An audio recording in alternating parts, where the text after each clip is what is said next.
जंगली इंसान ने अपनी पकड़ी हुई छिपकली अरलो को खाने के लिए दी। लेकिन अरलो तो शाकाहारी है, वो इस तरह की चीजें कैसे खा सकता है।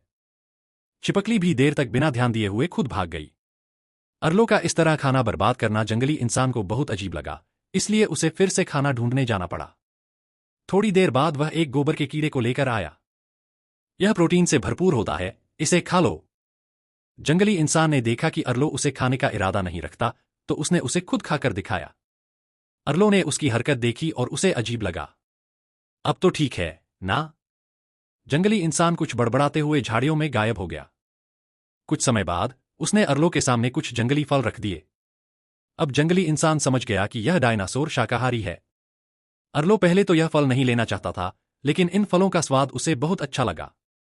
दरअसल अरलो के दिल में भी यह बात साफ थी कि उसके पिता की मौत में इस जंगली इंसान की कोई गलती नहीं थी, पर वह इसे मानना नहीं चाहता था। फल खा लेने के बाद अरलो ने जंगली इंसान से पूछा कि उसने ये फल कहाँ से पाए। जंगली इंसान उसे एक चट्टान के पास ले गया। तभी उसने अरलो की टांग पर दांत गड़ा दिया और दोनों साथ चल दिए। जंगली इंसान चट्टान के ऊपर चढ़ गया और अरलो गुस्से में कुछ कहने ही वाला था कि उसने सामने की ओर एक जंगली फल का पेड़ देखा। खाने की चीज देखकर अरलो तुरंत पूरी ताकत के साथ उस तरफ बढ़ गया। उसे रोका गया, लेकिन अरलो ने कोई बात नहीं सुनी और फल की तरफ बढ़ा।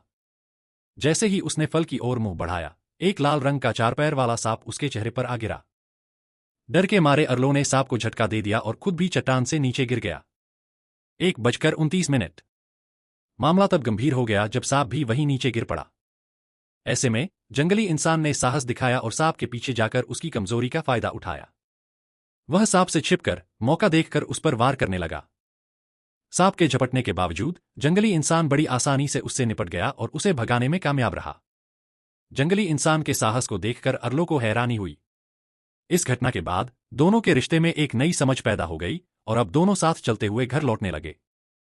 रास्ते में जंगली इंसान ने एक चूहे को देखा और उसका पीछा किया। चूहा अपने बिल में जा घुसा तो जंगली इंसान ने उसमें जोर से फूंक मारी और चूहा बाहर निकल आया। अरलो को यह खेल मजेदार लगा और उसने भी फूंक मारी, लेकिन उसे कोई सफलता नहीं मिली। जंगली इंसान ने जब हल्के से फूंक मारी तो एक साथ 3 चूहे बाहर निकल आए। अरलो ने यह देखकर चुनौती महसूस की और पूरी ताकत से फूंक मारी। इस बार चूहों का पूरा परिवार बाहर आ गया। अरलो डर के मारे वहां से भाग खड़ा हुआ। थोड़ी देर बाद दोनों ने पानी में नहाया और जंगली इंसान ने अरलो को तैरना भी सिखाया। किनारे पर आने के बाद अरलो को शरीर में हल्की खुजली महसूस होने लगी। थोड़ी थकान के बाद उन्हें जमीन पर कुछ नारियल मिले। अरलो ने एक उठाकर खा लिया और कुछ नारियल जंगली इंसान को भी दिए। जैसे ही उन्होंने खाया, जंगली इंसान को अजीब सा महसूस होने लगा। उसने देखा कि पेड़ पर ताजे फल थे, तो फिर वे जमीन पर गिरे हुए सड़े हुए नारियल क्यों खा रहे थे? यह फल किण्वित हो चुके थे और इस तरह दोनों को नशा होने लगा। नशा खत्म होने पर दोनों को सिर दर्द का अनुभव हुआ। इसके बाद वे एक घास के मैदान में पहुंचे। अरलो ने अपनी पूंछ से घास में छिपे हुए जुगनुओं को बाहर निकाल दिया। इस सुंदर दृश्य ने अरलो को उसके परिवार की याद दिला दी।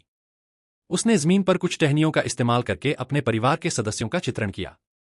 यह मैं हूं, उसने कहा। और यह आखिरी टहनी उसके पिता की थी। धन्यवाद। यह तुम्हारा परिवार है। जीवन के हर रंग को गले लगाओ।